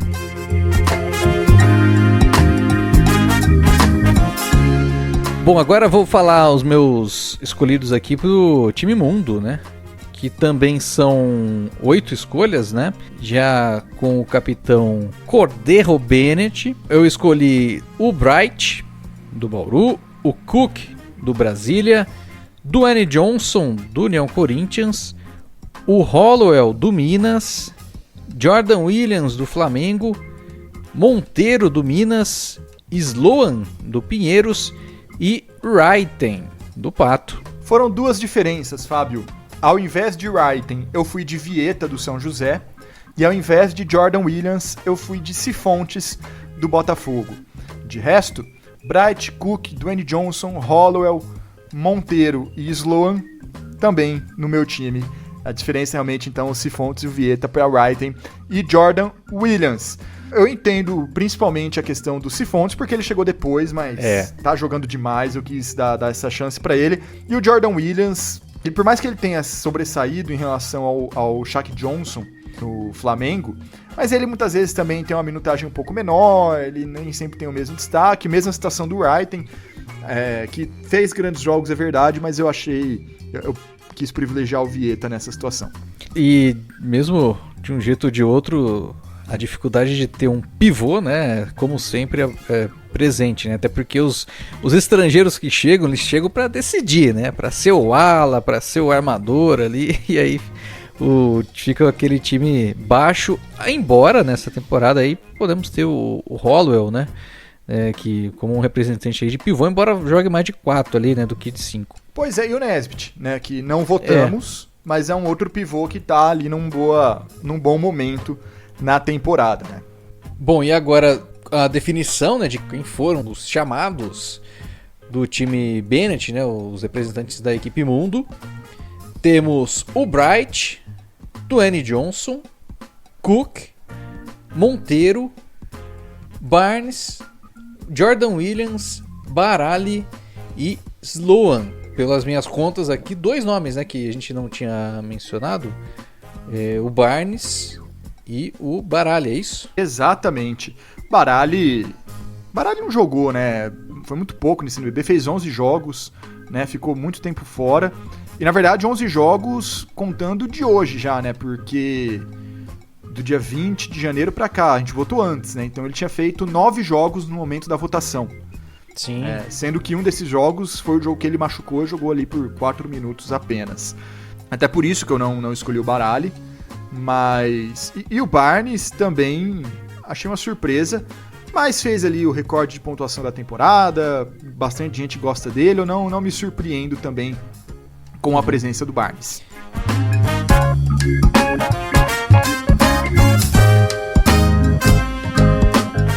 Vamos então, Fábio, agora para os 16 atletas brasileiros acima de 22 anos. Novamente, por ordem alfabética, eu fui de Alex Garcia do Bauru, Alexei do Flamengo, Betinho do Caxias, Cauê Verzola do Pato, Crescense do Paulistano, Didi do César Franca, Douglas dos Santos de São José, Faverani do São Paulo, Novaes do Pato, Lucas Cauê do Corinthians, Lucas Lacerda do Brasília, Paulite do Vasco, Juan do Flamengo, Vitão do Corinthians, Von Raidin do Brasília e Wesley do César Franca. Bom, a minha seleção, né, as minhas escolhas também começam parecido com você, viu, Guanais? Alex do Bauru, Alexei do Flamengo, Crescense do Paulistano, Dikembe do União Corinthians, alô União Corinthians, Elinho do Corinthians, Faverani e Fischer do São Paulo, o Novaes do Pato, Gemadinha do Brasília, Guideodato do Flamengo, Lucas Cauê do Corinthians, Leal do São José, Lucas Lacerda do Brasília, Paulite do Vasco, Juan do Flamengo e Daniel Von Raidin do Brasília. Muitas diferenças agora, hein? Muitas diferenças, hein? Muitas diferenças mesmo. Mas algo em comum, né? Não votamos no Lucas Dias nem no Marquinhos. E os dois foram eleitos, no final das contas. Nome, né? Entendo o critério de que Jogo das Estrelas tem que ter estrela. Sim. Mas não é como se na nossa votação não tenha também, né? Eles acabaram entrando. O Lucas Dias, a gente não votou, eu pelo menos não votei, obviamente, porque ele não jogou. Né? Na data da votação ele praticamente não tinha entrado em quadra ainda. O Marquinhos, achei que tinha alas ali num ano melhor, inclusive. Mas votações legais aí, Fábio, votações legais. Você foi de Dikembe ou foi de Betinho, né? Nenhum dos dois entraram no final das contas. O seu Gemadinha me surpreendeu um pouco. O Leal também, né? Surpreendeu um pouco. Porque você esqueceu o Douglas dos Santos, né? Pode explicar aí o que aconteceu. Exato, né? Eu gostaria de pegar um jogador que esteja chamando a atenção do São José, né? E o principal, né, é o Douglas dos Santos. Só que na hora de aparecer ali na votação, né, na planilha, tá só Douglas, né? E aí você vai descendo, é tanto nome que você vai descendo, você não vai, né, ver direito. Se tivesse Douglas dos Santos, eu ia votar no Douglas dos Santos, né? Mas como tava só Douglas, passou batido, né? E foi para outros nomes. E aí acabou faltando, mas ele foi substituído na minha votação pelo Leal, seu companheiro, seu leal companheiro de São José. Ai, meu Deus do céu. Bom, e temos os eleitos, né? Temos os escolhidos também. E vamos lá, Fábio. 16 que vão de fato pro Jogo das Estrelas, independente do nosso voto. Alex Garcia, Paranhos, Alexei Borges, né? Ainda estamos em ordem alfabética, porque entrou como Alexandre Paranhos, né? O pivô do Minas. Alexandre. Isso. Daniel Von Raidin, Danilo Fusaro, Didi, Douglas dos Santos, Elinho Coraza, Gui Deodato. Esse eu me surpreendi na sua votação e no resultado final também. Não é uma grande temporada do Gui Deodato. Respeito Flamengo. Respeito, claro. Votei no Juan, que não entrou, inclusive. O que eu acho louco, inacreditável. Rapaz, como assim? Vamos seguir Pode aqui. Ser. Vamos seguir aqui. Kevin Crescenzi, Lucas Dias, Lucas Lacerda, Marquinhos, Rafael Paulite, Vitão e Wesley. Eu respeito o Flamengo. Eu coloquei o Juan e o Juan não entrou. Ué. Mas Wesley? Eu achei que... Wesley do César Franca. Eu achei que, assim... Faltou o Juan. E, de novo, uma votação do Sudeste. Ninguém da Unifacisa, ninguém do Fortaleza, ninguém do Pato, do Caxias e do União Corinthians. É uma tecla que a gente bate aqui desde o último Jogo das Estrelas, do último Melhores do Ano. As votações tendem aos times do Sudeste. É claro que vai ter mais gente do Sudeste, tem muito mais time no Sudeste. São 4 times na cidade de São Paulo, Mogi, que é região metropolitana, São José, que fica a 1 hora de São Paulo. É claro que vai ter mais time daqui, mais jogador daqui, mas parece que a galera não olha pra fora. Isso é algo que eu fico extremamente preocupado, porque de fato não tem esse olhar pra fora. É impressionante, e tinha gente pra pôr. Pôr. Claro, Fortaleza tá mal esse ano, o McClanahan não tá jogando, o Resta não tá a mesma coisa, a Unifacisa tá inconstante, mas, poxa, dos 32, você tem o Dwayne Johnson, é isso? O Dwayne Johnson e o Barnes. É isso. Eu acho preocupante, desestimulante pra quem é de fora também, e realmente mostra como estão fora do radar. Como estão bem fora do radar. O Cook não foi chamado? Ah, é verdade, né? Tem foi, o Anton né? Cook Tem e o Lucas Cook, Lacerda também. Tem o Lucas Lacerda também, então perdão. E o Von Raidin. Eu esqueci que Brasília... Porque o Brasília tá em terceiro, né? Porque se o Brasília tivesse Perdão, com eu esqueci desempenho... que Brasília não fica no Sudeste, né? Dei uma lerdeada aqui. Mas é isso. Não é Sudeste, mas é quase. Ainda tá perto, né? Poxa, mas de novo, os times do Sul, os times do Nordeste, esnobados, né? Sim, Esnobados. sim. E, poxa, vamos lá. Novaes tinha que estar aqui. Cauê Verzola podia estar aqui. Tinha mais gente. O Dikembe eu não votei, mas podia estar. Podia. Renan Lenz sofreu porque chegou depois, né? Mas eu acho que até talvez estivesse, se tivesse começado antes. Pô, mas o Wesley chegou quase na mesma época, né? O Lucas Dias chegou quase na mesma época. Lucas Dias, sim. O Wesley não. O Wesley tá desde o começo. O Wesley jogou quase o NBB inteiro, né? Mas eu achei meio... que podia ter uma uma representatividade maior de outros lugares, de outros times também. Claro, ainda teremos também os torneios individuais, né, de habilidades, de 3 pontos e de enterradas, que a liga ainda vai divulgar os participantes, e aí sim ela costuma dar uma balanceada, chamar gente de todos, pelo menos um, né, de cada equipe, mas nas votações, de novo, a gente vê que falta um pouco, né? Pois a gente chamou bastante atenção isso quando o Dwayne Johnson não foi escolhido pra nada ano passado, né? Mas, enfim. Isso chamou muita atenção, né? Acho que o próprio... O Resta também, né? Não apareceu nenhum... Ano passado não, né? Esse ano nem tinha, mas ano passado não apareceu mesmo.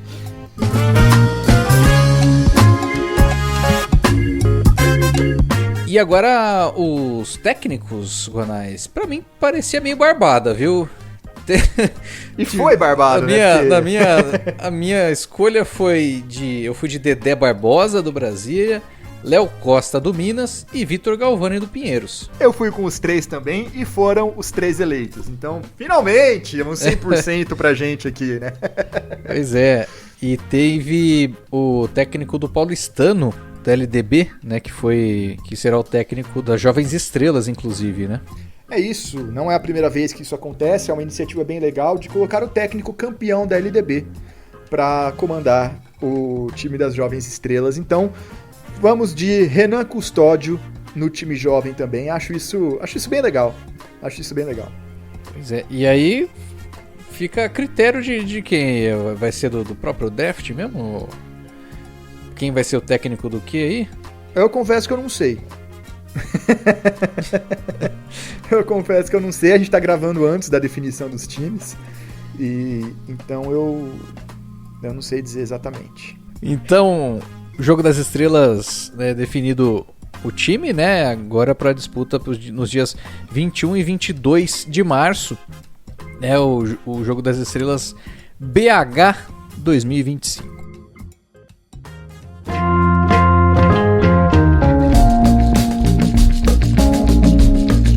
Chegou a hora das perguntas. Reta final do podcast. E vamos começar aqui, Guanais. Muitas perguntas hoje, inclusive, viu? Algumas até já respondidas, né, ao longo do programa, né, do podcast. Começar aqui com o Saulo Borges.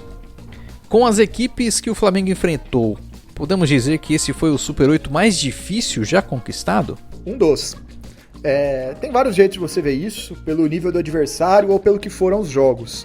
Né? Pelo que foram os jogos, essa semifinal quebra um pouco, né, esse argumento. Mas eu destaco 2 campanhas de Super 8 que também foram bem complicadas. Primeiro, o Super 8 de 2020.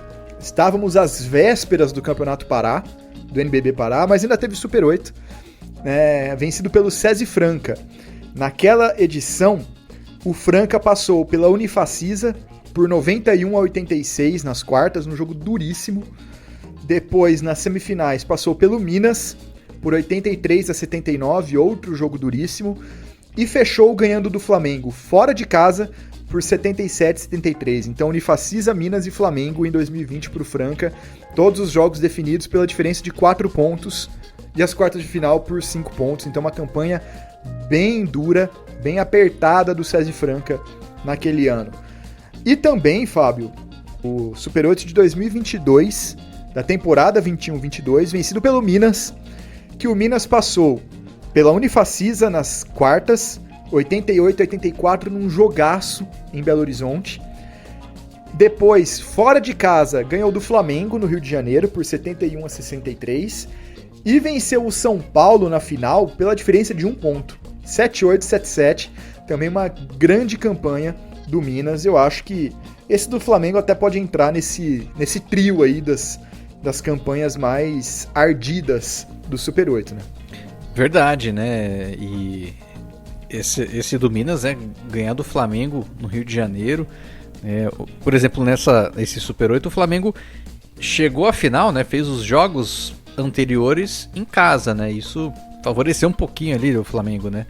Ele não precisou viajar, teve a torcida a seu favor, principalmente contra o Vasco, e também só fez a viagem ali para a final. Era um cenário mais complicado, né? A torcida do Minas presente ali, mas o time chegou, né, já na decisão, né, com melhores condições. Mas assim, pelo nível que está sendo o campeonato, né, pelas dificuldades da temporada, de fato, né, dá para dizer que foi uma dos mais complicados aí, Super 8 que o Flamengo venceu. Dos 4, né, se for levar em consideração os 4 que o Flamengo conquistou, esse foi bem complicado. Você falou de público, inclusive, uma boa lembrança aqui, hein? 3.500 pessoas na Arena de Minas para a final, público bem grande. Tinha público do Flamengo também, mas é um público bem legal para a Arena do Minas, quase todos os locais ocupados. Claro, a capacidade não foi, a venda de ingressos não foi a capacidade total do ginásio, porque sempre tem aquela margem, né, dos laudos, né, de bombeiros, etc., de separação de torcida visitante, de imprensa, etc., mas um bom público, 3.500 pessoas, o maior público do Minas disparado na temporada. E na semifinal do Flamengo contra o Franca, aí público baixo, né? Público baixo, quase 600 pessoas, deu um pouco menos, ali foi 570 e poucas pessoas. Choveu, a gente sabe, mas Flamengo e Franca, semifinal, Maracanãzinho, difícil, né? Difícil. Parabéns ao Minas, que encheu a arena, tava bem bonito, inclusive, a festa, foi bem legal.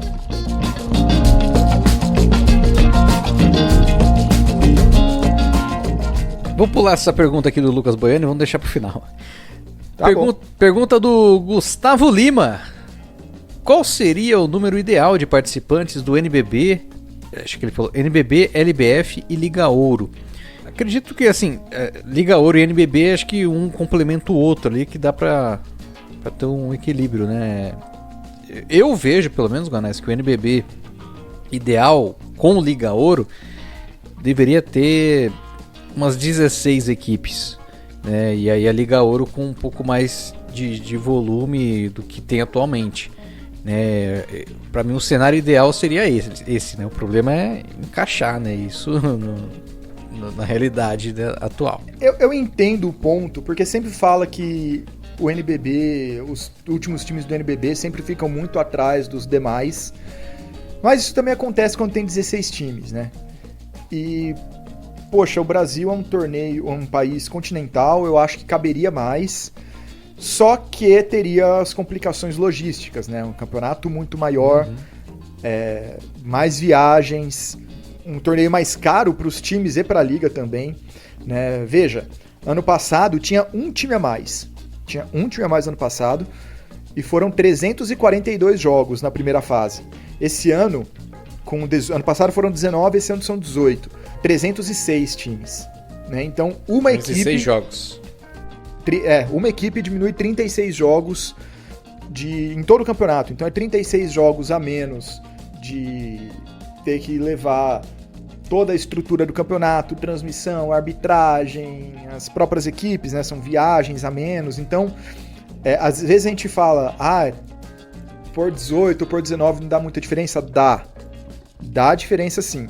Se a gente tivesse um torneio de 20 times, o que pra mim ficaria redondinho, ficaria bonitinho, daria pra colocar rebaixamento, sem ter tantos problemas, e ainda um playoff grande, um campeonato de 20 times daria 380 partidas na primeira fase, né? Então já é bastante.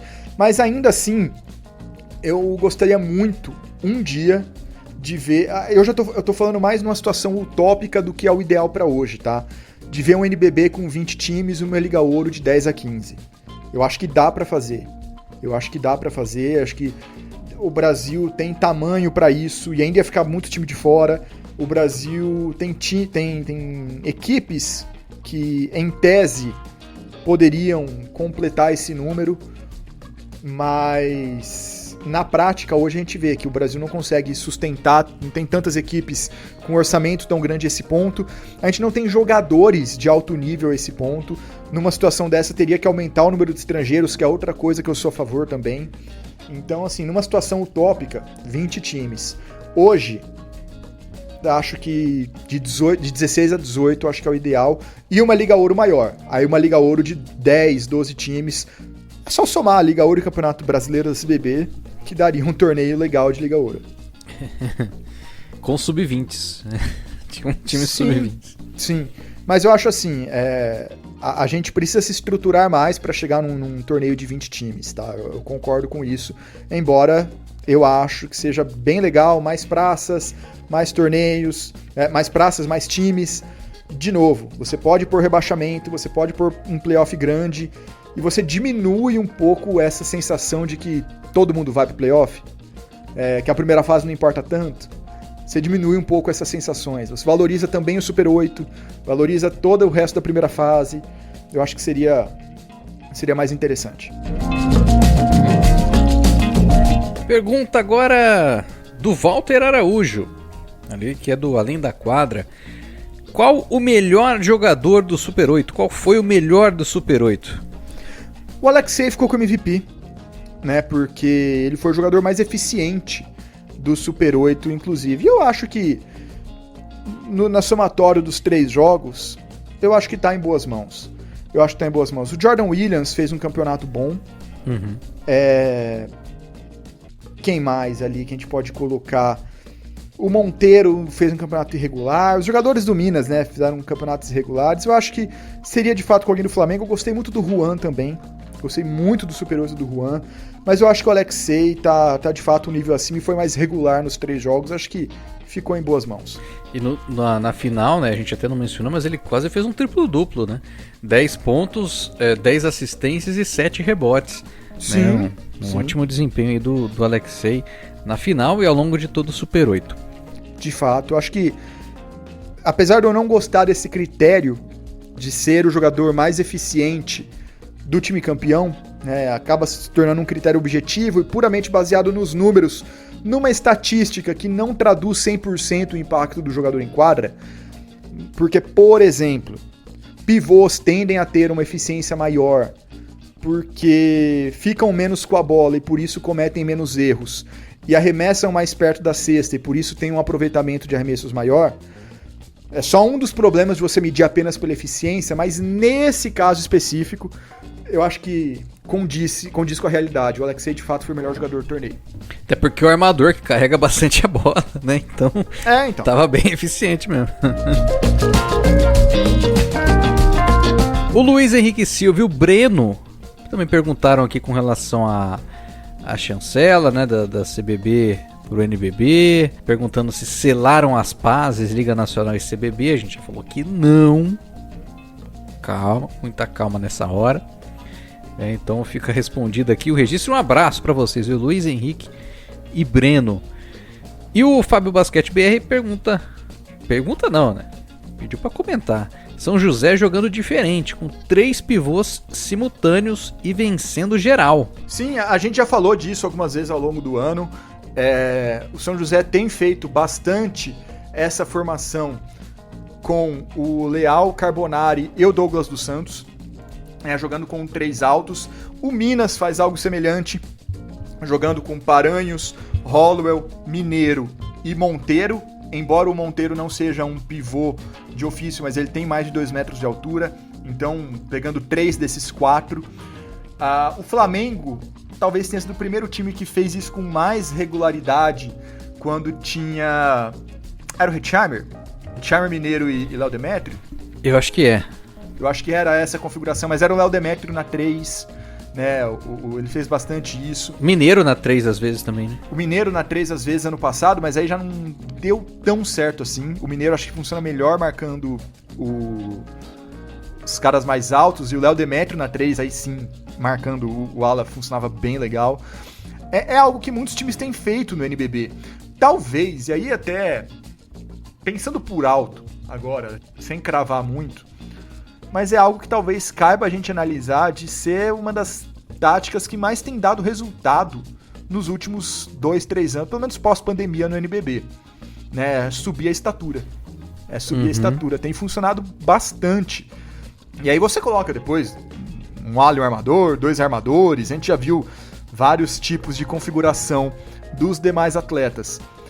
Por outro lado, às vezes a gente tem alguns times jogando com 3 armadores, né? Às vezes funciona também, pode ser a antítese de uma tática pode funcionar para segurar a dominante, né? Então é aquilo, o tic-tac do Guardiola funcionava muito bem. Ou você tentava imitar e não dava certo, porque você não tinha os jogadores tão bons quanto, ou você fazia o oposto, que era o Mourinho.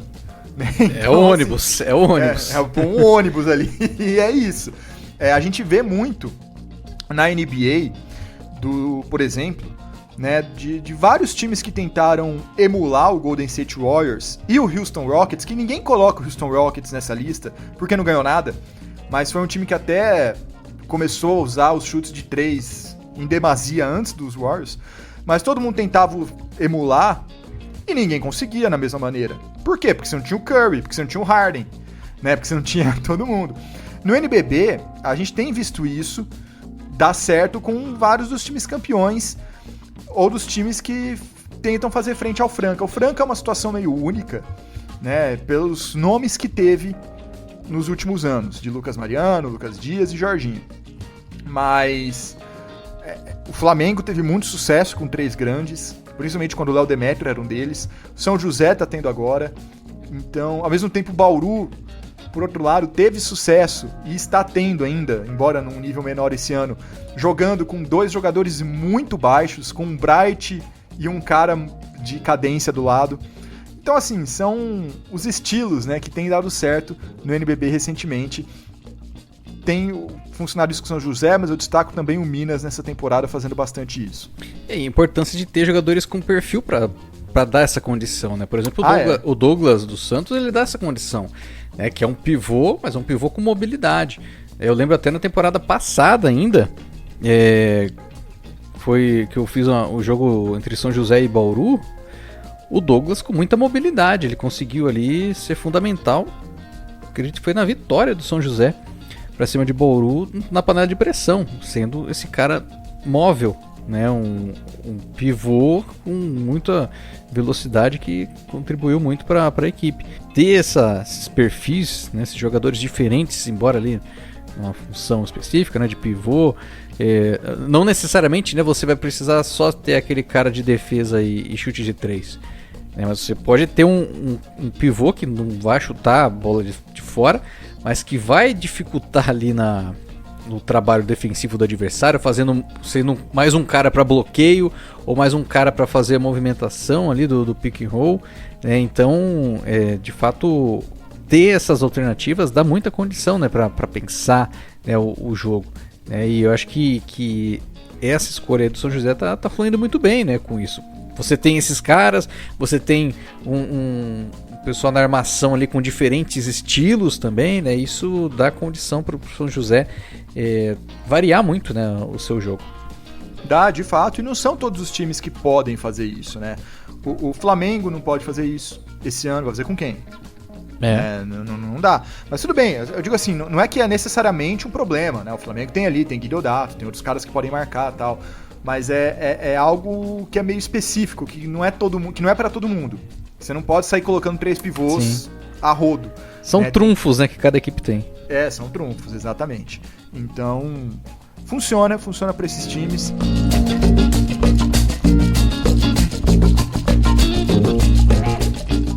Bom, e agora a galera de Franca tá preocupada, Guanais. Ricardo Branquinho pergunta o que aconteceu com o Franca essa temporada. E Miguel Salek tá preocupado. Como definir a atual temporada do Franca Basquete? Inconstante, meio problemática, mas com potencial de crescimento. Por quê? Bom, o time é praticamente o mesmo do ano passado, com o Didi, né? Praticamente o mesmo não, perdeu o Márcio, perdeu mais gente ali que teve algumas perdas importantes, né? Voltou o Jorginho, então vou até refazer minha frase. Tem bons valores do ano passado, tem Didi, tem Jorginho, tem Corvalan, que tirando o Didi, eu acho, nem os outros 2 não atingiram ainda o seu potencial máximo na temporada. Apesar do Jorginho ter sido, para mim, o melhor jogador do campeonato, mas tá inconstante, tem jogo que ele fica abaixo, que é uma coisa que não acontecia até então, né, praticamente. Se fosse o Jorginho anterior, ele estaria disparado como candidato a MVP, né? Essa é a questão. Agora não está. O Lucas Dias está voltando. Então, assim, eu acho que ainda há muita esperança para o César Franca. mas são vários os indícios de que vai ser uma temporada bem mais sofrida e possivelmente perdendo o NBB. O nível não é o mesmo, e mesmo quando aparece o nível, é difícil manter os 40 minutos. O Franca tá com muito problema nisso, é um trabalho... Parece que tá deteriorando um pouco, mas é uma temporada muito complexa pro Franca. De volta de Jorginho, que muda muito seu estilo de jogo. De perda do Márcio e chegada ali de Wesley, que muda o seu estilo defensivo do cara grande.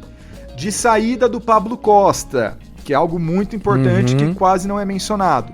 Pablo Costa, assistente, foi virar o treinador principal da Unifacisa, e ele sempre foi muito elogiado, sempre foi apontado como um dos grandes responsáveis pelo sucesso do César Franca junto do Elinho. Ele não está mais lá. Falta de público também. A torcida não está mais comparecendo, até por conta do time, e as situações se retroalimentam. Então, eu acho que o Franca ainda é uma equipe que deve sim ser considerada como uma das favoritas. Está em quarto no NBB, está invicto na BCLA, está subindo de produção, mas com soluços. E alguns soluços que assustam, como esse segundo tempo contra o Flamengo, né? Com certeza. Acho que inconstância acho que é a palavra, né? Um time que nas últimas temporadas, né, se acostumou a ser um time constante, não à toa conseguiu uma sequência de vitórias, né, em edições anteriores aí, de invencibilidade, né? Esse ano fica muito mais claudicante, né? Fica com essa dificuldade de ter uma consistência, pelo menos até aqui, né? Vamos ver como é que vai chegar ali nos playoffs, mas sem dúvida que tá aquém, né, do esperado, porque quando você perdeu alguns nomes importantes, né? Perdeu o argentino lá também, que vinha muito bem. Santi Scala. O Scala, né? Chegou a ser titular até da equipe na armação. Nomes que contribuíam muito, né? E aí você tem uma nova realidade a partir do Jorginho, do Didi também, outro jogador que chega, mas ainda fica faltando, né? Fica aquele questionamento. Eu tava mais empolgado, né, com o César Franca anteriormente, mas não sei se até os playoffs o time consegue a solidez necessária para ser um time que vá longe ali nos playoffs. Longe eu digo final, né? Porque no caso do Flamengo, no caso de Flamengo, César Franca e Minas, é final, né? Só até ali que importa. Então, vamos ver, né? Por enquanto tá realmente inconstante. Acho que dá para definir assim essa atual temporada do César Franca. Sobre os resultados, né? O fato do Franca ter 12 vitórias e 9 derrotas. Ficou muito tempo com os jovens em quadra. Então, em outras temporadas, o Franca tinha uma estrutura maior para rodear os jovens enquanto eles se desenvolviam. Ou, na temporada 2020-21, faz pouco tempo, mas como o Franca foi tricampeão depois disso, muita gente esquece. Franca abdicou da temporada. Franca falou, não vamos investir muito, vai ser uma temporada dos jovens. E aí ficou lá, Márcio jogando pra caramba. Os gringos foram o Green e o Jamal, né? Naquele ano, e nem fecharam a temporada. O Rodney Green, o Jamal e o Rodney Green nem fechou a temporada lá. O Franca não foi longe. Franca abriu mão da temporada pós-pandemia, a temporada da bolha. E deu certo depois. No começo desse NBB, ainda precisou dar muito espaço para os jovens, enquanto os adultos estavam voltando ainda. Não foi uma mescla muito consciente, foi uma mescla na necessidade, né?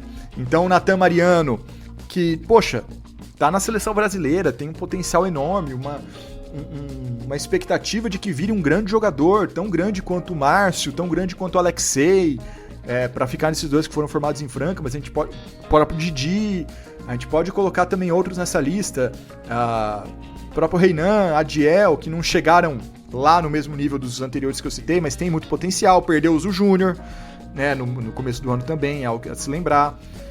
E E a gente viu Wesley chegando no meio do ano, Lucas Dias chegando só agora, Hetzheimer, uma contratação que eu não entendi muito bem pro perfil do Franca nessa temporada. Então, tem 3 meses até os playoffs, 2 meses até os playoffs, 3 meses até uma semifinal. Quartas de final, semifinal. Em tese, dá pra gente imaginar um Franca bem melhor no final de abril do que tá sendo agora. Então, por isso que eu acho que não dá pra descartar. E o Franca já está em quarto. O Franca já... A liderança pode ser difícil. Tá 6 jogos atrás do Minas, 4 jogos atrás do Flamengo. Tá, pra um turno pode ser muito tirar isso. Mas pode ficar em terceiro. E aí, não vai mudar muita coisa do que foi os outros anos pro Franca, né? Então, vai continuar enfrentando os mesmos times. Talvez sem o mando de quadra, né? Jogando menos no Pedrocão. Mas eu acho que é preocupante sim, tem que se tomar cuidado sim, mas ainda dá pra imaginar um Franca bem melhor do que 3 meses. Tem tempo, né? Tem tempo ainda. É aquilo, tem, só que tem pressão. Então assim, se o Franca não for um pouco melhor no final de fevereiro do que agora, a pressão aumenta. Se não for em março, putz, aí já fica bem mais pressionado o time, a torcida fica em cima, a torcida que for ao ginásio fica em cima, e nas redes sociais também, aí já começa a virar uma bola de neve, né? Mas assim, talvez a gente esteja no limite da temporada para não deixar esse caldo entornar, né? Talvez seja esse o ponto. E se eu tivesse que apostar, eu apostaria que não vai entornar. Mas há um perigo, né, que não existia em outros anos. E que não vai ter o que fazer, né? Porque não tem quem contratar. Já acabou o prazo, então o time é esse até o final. Pergunta do Lucas Boiani. Vocês têm que falar da troca que abalou a NBA, por favor. Doncic e Anthony Davis. Eu vou falar um pouquinho como é que foi essa troca, como é que eu vi essa troca, às 2 da manhã do sábado. Eu trabalho de madrugada, né? Eu já mencionei isso aqui algumas vezes. E 2 da manhã eu estava lá no meu serviço, geralmente eu saio às 4h30. Estava só eu e meu chefe. A gente estava conversando, inclusive sobre a NBA, mas e outros assuntos também. Aí eu começo, nos grupos que eu faço parte, começaram a mandar o Chance Charania, o repórter da ESPN, noticiando a troca, e todo mundo falando, não é possível, ele foi hackeado. Eu olhei e falei, não é possível. Mostrei pro meu chefe, ele falou, não acredito. A gente não botou fé. Mas aí, um outro repórter começou a falar, gente, é verdade. O Chance fez outro tweet falando, é 100% real. A ESPN gringa postou, a gente falou, não, é de verdade, isso aconteceu mesmo. Resultado, eu comecei a dar atenção pra isso, eu saí do meu trabalho às 7 da manhã. Por conta dessa troca. Essa troca, ela foi... As notícias que saíram, as entrevistas do general manager do Dallas Mavericks... O gerente ficou maluco. Então, mas as notícias todas dão conta de que o Dallas cansou de ver o Luka Doncic acima do peso e o Dallas tinha medo de que o Luka não renovasse no ano que vem. Por quê? Na NBA existe um mecanismo que se chama contrato supermáximo. O que é esse mecanismo? É a possibilidade dos times oferecerem um contrato acima do permitido na regra geral para jogadores que eles mesmos draftaram e que preencheram alguns requisitos. Então, se você draftou esse jogador e esse jogador foi eleito para o melhor time da NBA, ou entre os melhores jogadores de defesa da NBA, ou ganhou prêmio assim, assim, assado, se ele preencher alguns desses requisitos, ele fica elegível a ganhar um contrato super máximo, que vai acima do contrato máximo da NBA, que a NBA tem um teto contratual para os jogadores. Essa foi uma medida criada anos atrás para proteger os times de cidades menores de perder seus jogadores, porque acontecia muito o seguinte: as cidades menores iam lá, draftavam um cara sensacional, ele jogava 3, 4 anos nesse time, acabava o período do primeiro contrato dele, vinha lá um Lakers, um Knicks, um Celtics, times de cidades, de mercados maiores, e levavam esses jogadores, conseguiam trocar esses jogadores, ou os jogadores pediam troca para esses times. Porque aqui de fora, daqui do Brasil, a gente olha para os 30 times da NBA e a gente fala, é tudo Estados Unidos. Não é tudo Estados Unidos. Do mesmo jeito que a gente olha aqui, a gente falou aqui agora há pouco, putz, ninguém olha para os times do Sul, ninguém olha para os times do Nordeste, ninguém olha para Milwaukee. Ganhou ano passado. Vai jogar em Minnesota. Oi? Vai jogar em Minnesota. Milwaukee ganhou anos atrás aí com o Giannis, mas é uma cidade de 300 mil habitantes. Ninguém gosta de Milwaukee. Ninguém gosta de Cleveland. Ninguém gosta de Minnesota. São cidades pequenas, são cidades isoladas, são cidades frias, são cidades de poucos habitantes. Cidades de 300 mil habitantes, 400 mil habitantes. Né? Então, há muita reticência na mídia em cobrir, nos fãs em acompanharem, em alguns jogadores em jogar lá. Tem muito jogador que não quer jogar no Toronto Raptors porque já é no Canadá. Então, não dá pra gente olhar pra NBA e falar, é tudo Estados Unidos. Não é, tá? Não é. Então foi um mecanismo que muitos desses times até pediram, tal, pra que fosse criado como uma maneira de proteção. Qual que foi o problema? Tem muito time também, ao mesmo tempo, a liga é muito grande, que olha uma situação dessa e fala, nem a pau que eu vou pagar um contrato desse tamanho para um jogador. E no caso do Doncic, seria um contrato de 340 milhões de dólares por 4 ou 5 anos. 5 anos, na verdade, que é muito dinheiro, mais de R$1 bilhão. O Dallas chegou à conclusão de que o time é muito bom para além do Doncic. Então você tem Kyrie Irving, tem Klay Thompson, tem PJ Washington, Gafford e companhia. O Doncic não seria um cara... Eu não acredito que eu vou falar isso. O Doncic não seria um cara comprometido o suficiente para o que o Dallas exige. Mesmo quando não defende muito bem. E que você manter o time que existe hoje, sem o Doncic, com um grande jogador defensivo, eles são capazes de vencer esse ano ou ano que vem. E aí eles foram atrás de nomes específicos, bateram lá no Lakers, conseguiu Anthony Davis. Eu achei uma loucura. Porque assim, a partir do momento que você chega na conclusão que você não confia mais no Doncic, que não vale a pena renovar com ele ano que vem, tudo bem você trocar, é claro. O problema é você chegar nessa conclusão.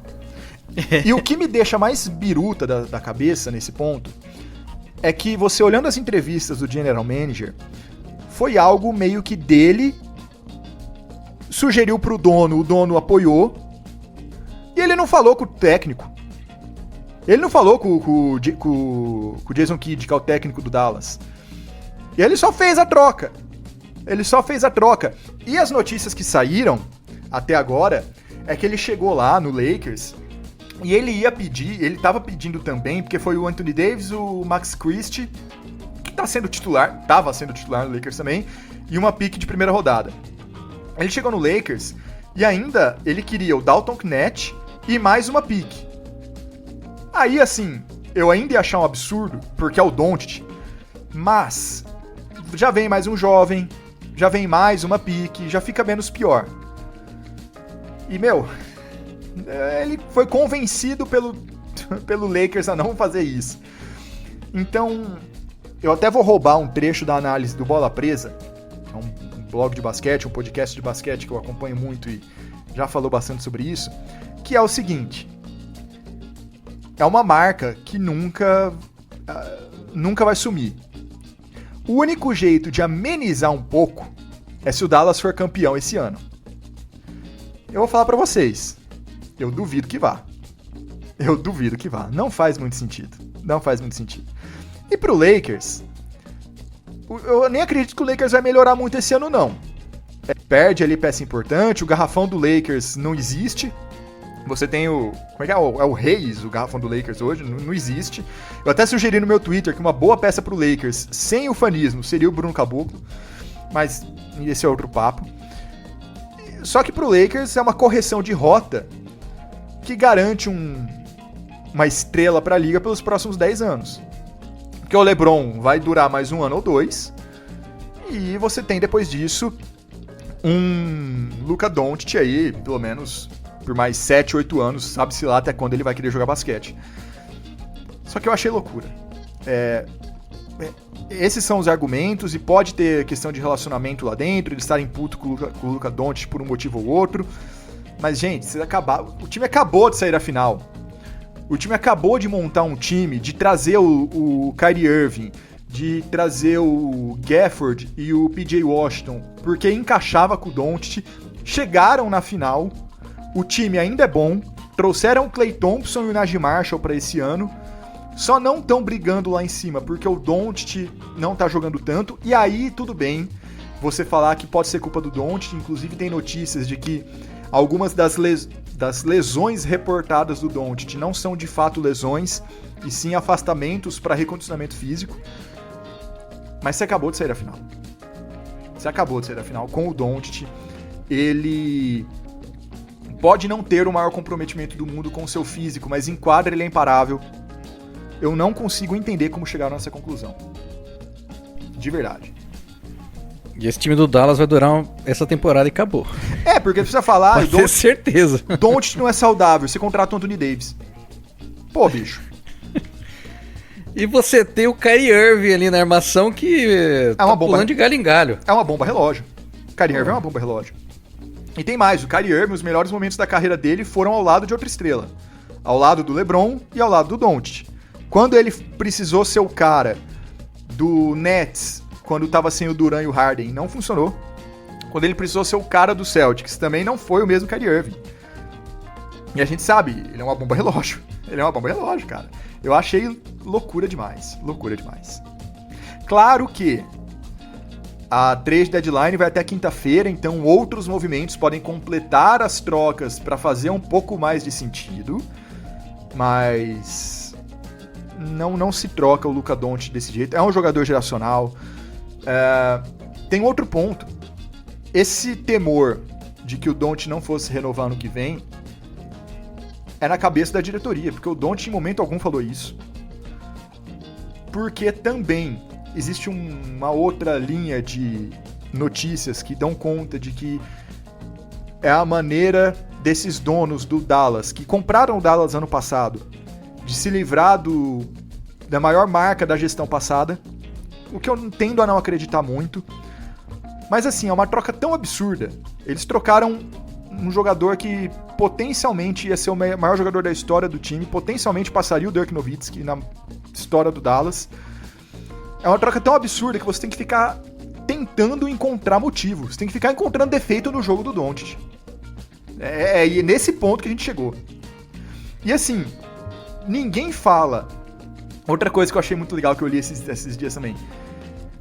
É tão absurdo você trocar o Doncic que ninguém menciona os pontos positivos de você trocar o Anthony Davis. Porque você deu embora o Doncic. Então, pô, de verdade, eu achei muita loucura. Deu o Doncic por pouco ainda. Foi por pouco. Abriu mão de pique. De verdade, eu não consegui entender. Que absurdo. Muito obrigado, viu? Todo mundo que mandou as perguntas. Teve até pergunta de NBA, perguntas do NBB, do Super 8. E na próxima semana temos mais questões, né? Você pode fazer a sua pergunta no Instagram, né? Quando a gente abrir, né, o Stories ali para você deixar a sua pergunta, geralmente ou no dia antes ou no dia da gravação.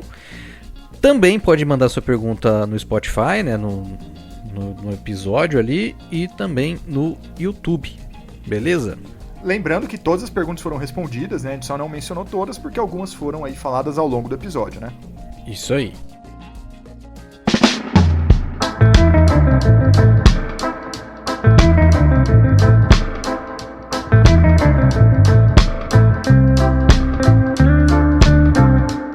Encerrou, Guanais. Encerrada a 50ª edição do podcast Duas Saídas, viu?